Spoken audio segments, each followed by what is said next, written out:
Ya yada yada dum bum ba-dum.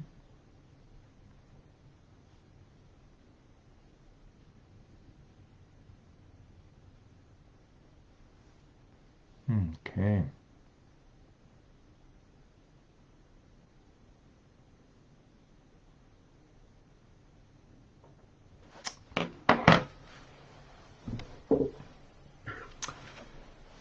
Beautiful.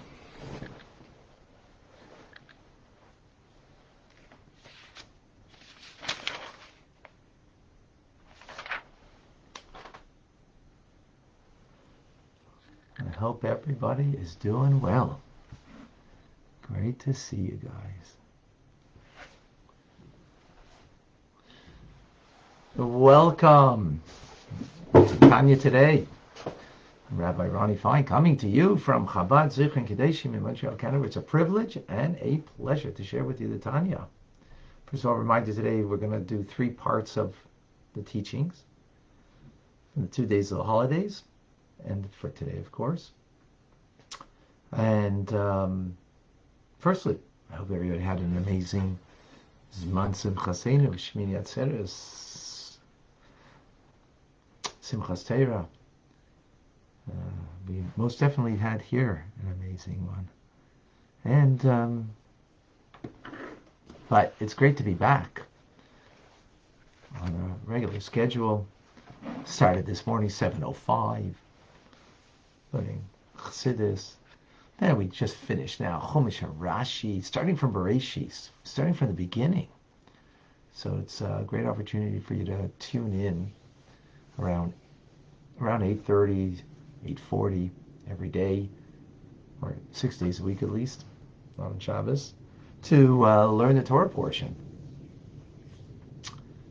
And we're started from the beginning, so it's a great place to jump in. That's all on Zoom. And you can also get it on Facebook, on Chabad ZK Facebook. But best is on Zoom. So 770-770-6085 is the Zoom address. So we welcome. We have with us our regulars. Michael in Germany, Simcha's with us in Florida, Terrence, TJ in Australia, Lynn is with us in New Jersey, I think it is. Who else is joining us? Vaclav in Czech Republic. We have Zar in Malaysia. Rusty is in Texas, rather. Scott, and also in Texas. Stan is in Florida. Vida and Liba in New York. John, North Carolina. Yitzchak.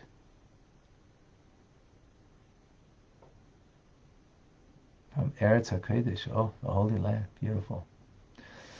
Tony is with us in Costa Rica. Natasha in Pakistan. Julia is in Pennsylvania. Manuela in Germany. From Kenya, we have Kumtar. I don't know if I pronounced that right. Eugenia is in Calgary with us, and Leroy, shalom. Mary in Scotland. Daphne in South Carolina. Diane in London, Ontario. Rachel in South Carolina. Who else is joining us? Rena in Colorado. Irma in St. Martin. Frank in Mexico. Wow. We have Clubhouse. Vilma and Batya, David, Celeste, Adam, Michael, Sam, Mike, another Michael. And we have T-Rex. All right.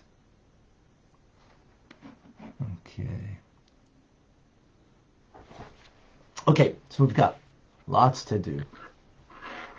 It's wonderful to be back with everybody.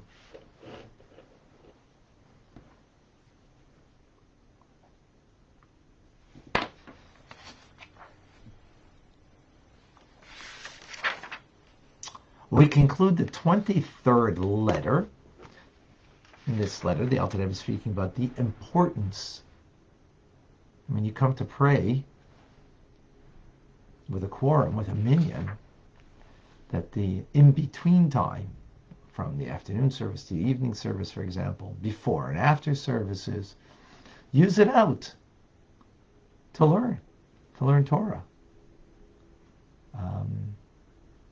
And Alter Rebbe spoke at great length how the importance of it.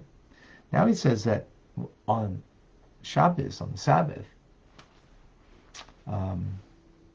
it would be appropriate to learn the laws of the Sabbath of Shabbos, because that's something that's easy for people to stumble and to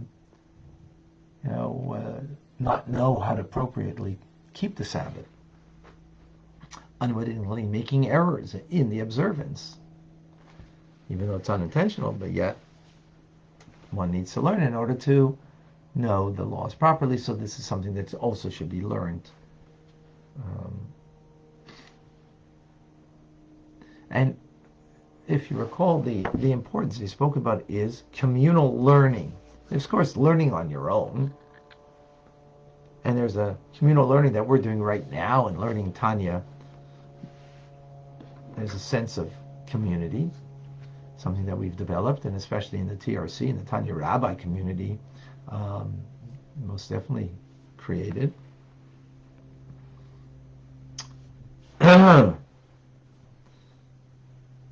But in this letter, he's speaking about the idea of coming together in the same space, physical space at least, and that an individual who's participating should, in that space, should not opt out. And it goes out saying, should not leave if there would not be 10 without him. Because as we learned, that the group of 10 creates the divine presence of God to be there. And especially when it comes to learning Torah, because there's no greater holiness in Torah, as the Torah is one with God himself. And therefore, whoever separates themselves from the community will not merit to witness and participate in the community's consolation. But in conclusion, says the Alter Rebbe, but he who listens to me shall dwell securely, and in his days and in ours, Judah will be saved, and Jerusalem shall dwell securely. Amen. So may it be his will. And that is the conclusion of letter 23.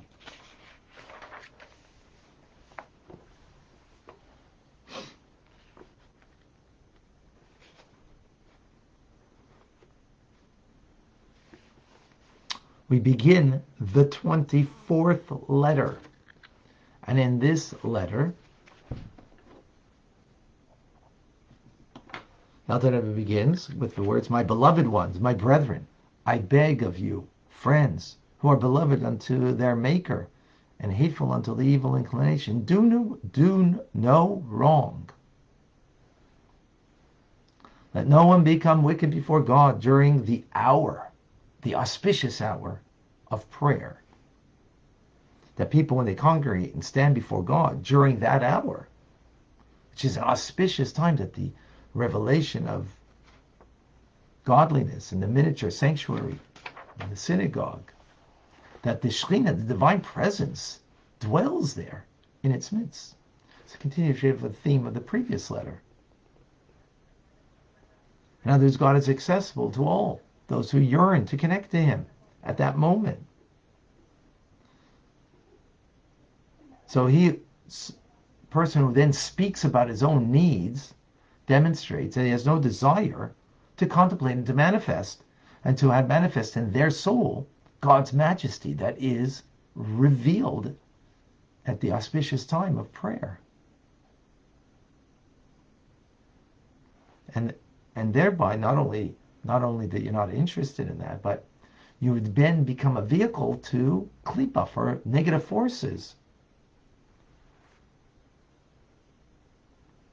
And this is what the Zohar explain, the Zohar and the Rabbi Zikluria, the Arizal explain, that a fool does not desire understanding, meaning does not desire to contemplate and to behold the glorious splendor of the greatness of the King of Kings, of God himself, who's revealed in the hour above, meaning at the hour of prayer.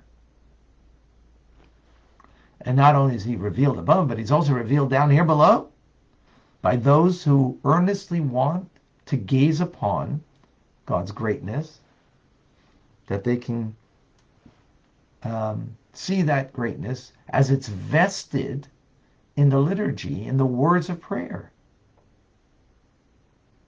Now, that's, of course, each individual according to what they intellectually comprehend, understand of the words, and the capability of the soul, as based on the soul, how it's rooted in the spiritual realms above.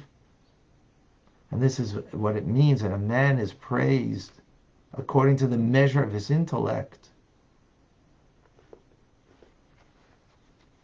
And it's spelled Yahalel, pronounced, meaning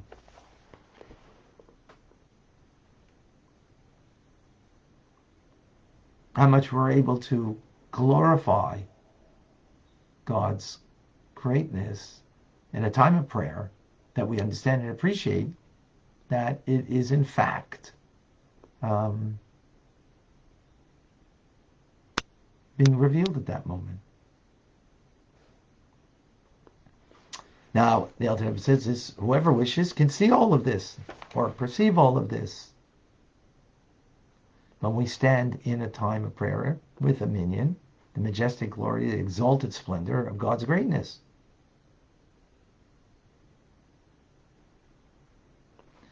But if someone is busying themselves with their own needs at that moment, how lowly, foolish, and senseless is this? It's like an animal who doesn't see goodness, greatness, God's glory. Moreover, not only is that foolish, as you don't perceive God's greatness, but it's a dishonor to the king, to God, because you're demonstrating at that moment that you have no pleasure or delight in gazing upon, connecting to him, because you're just busy with your own stuff. Moreover, this is a capital offense, as anybody who stands before the king and is kind of, busy in their own conversation with the soldier next to him, and the king is right in front of him, of course, that's a capital offense. As King Solomon says, the fools raise the insult, meaning they raise the insult by making it apparent that they are not interested in the king who's standing right before them. But as we said, this is also a capital offense. Ooh, powerful words of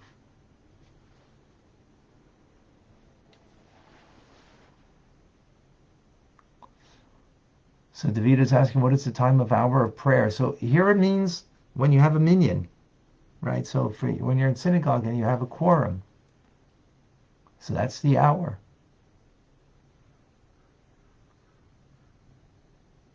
We're not speaking about personal prayer,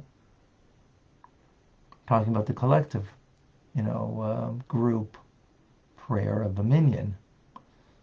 So in the morning in particular, or in afternoon or evening, that it's an opportunity that we can truly connect and have a sense of standing before the King and gazing upon, meditating upon, concentrating upon God's divine presence. Powerful stuff.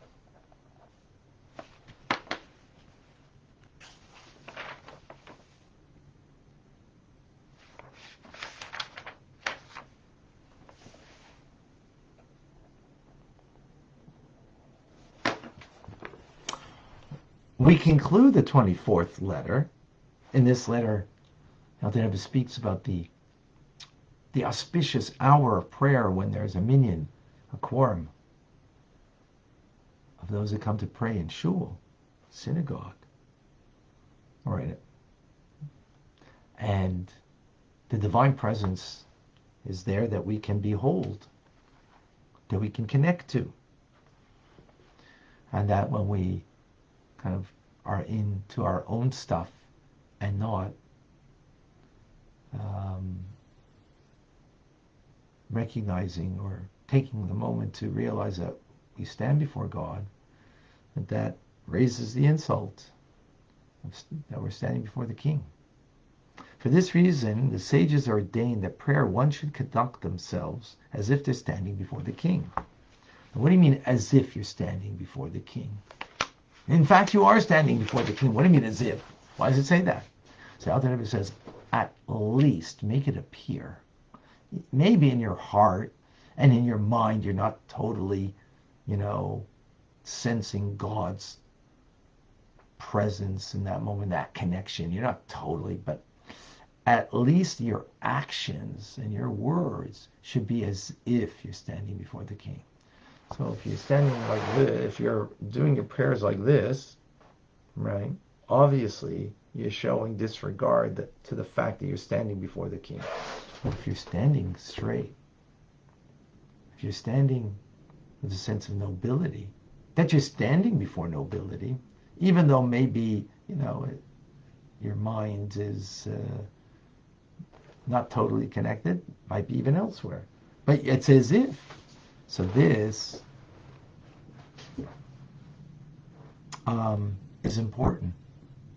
At least in your actions, you are showing that you are standing before the King.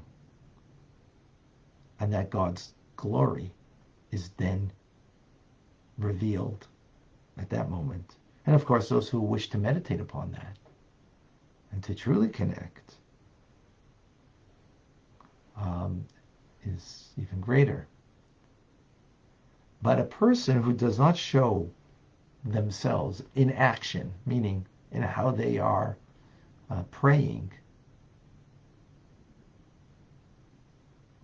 but they're actually showing outwardly as if they have no interest in what they're doing, that's they're guilty of a capital offense. And as the Zohar says, this brings disgrace to the supernal order and shows that he is separate from holiness and has no share in the God of Israel, heaven forfend. That's a powerful statement, the Zohar says.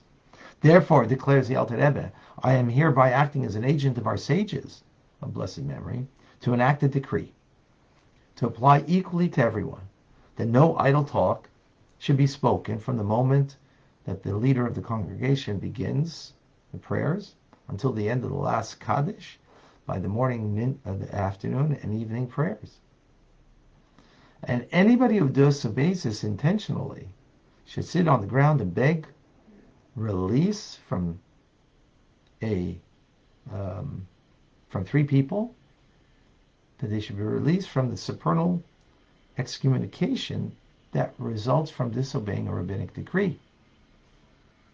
And he should do tshuva and change his ways, so he will be healed, and retroactively that no excommunication would be applied to him at all if he repents. In other words, for willfully speaking during prayers and not focusing on your prayers.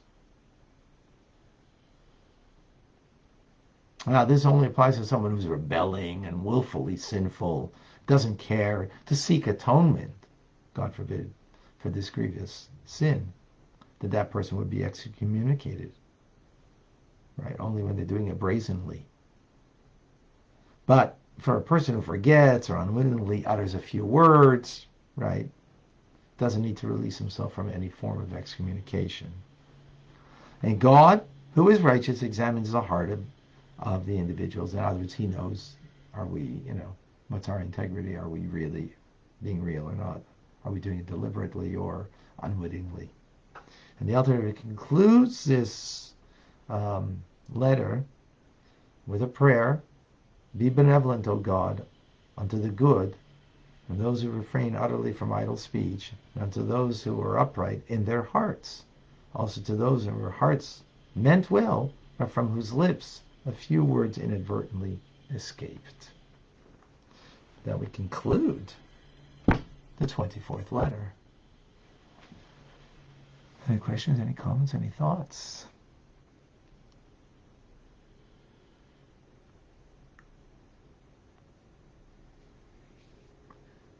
So, when I go to shul, there are people who talk during prayer service. Isn't that wrong? How does one try? How do you deal with that?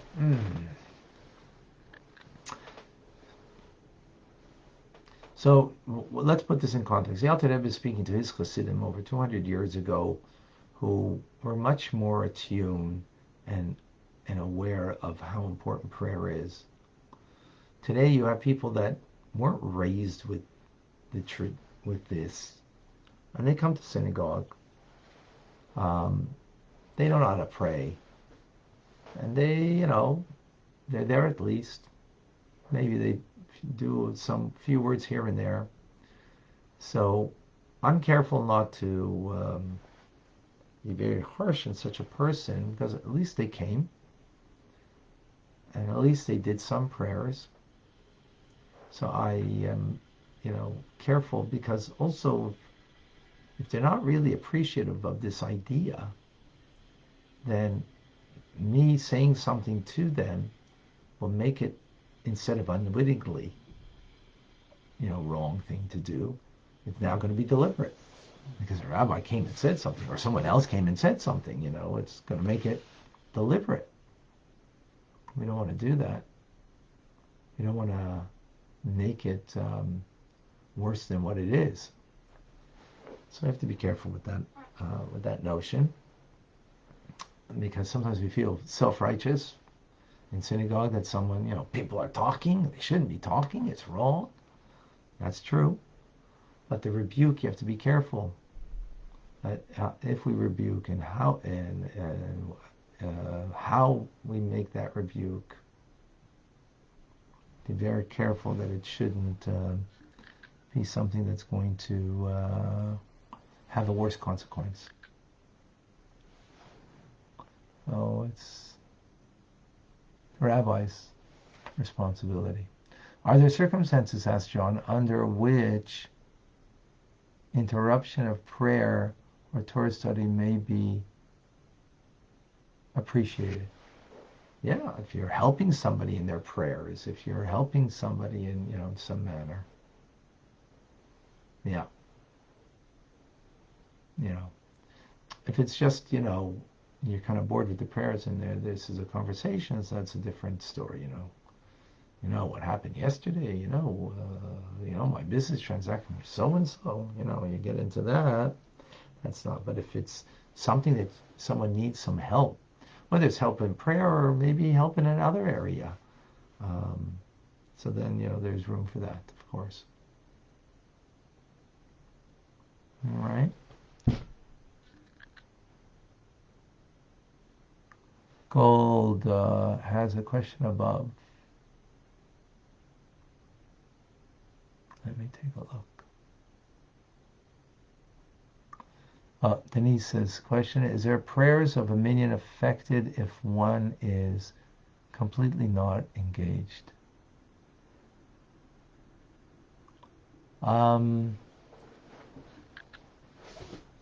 Yeah, I mean, yes and no. It does affect, but it's,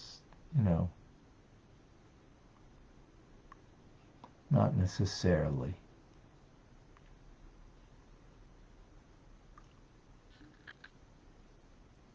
Looking for Golda's question.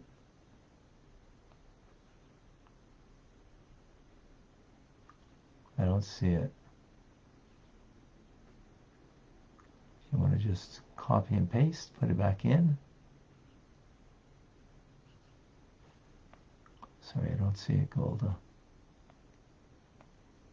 Small print over here, so it's not always so easy. Rachel has a question. Does it count as a minyan if 10 Jews are gathered in a home for prayer? Yes. Yes, it does. It's not as great as a sanctuary, but yes, it does. Absolutely.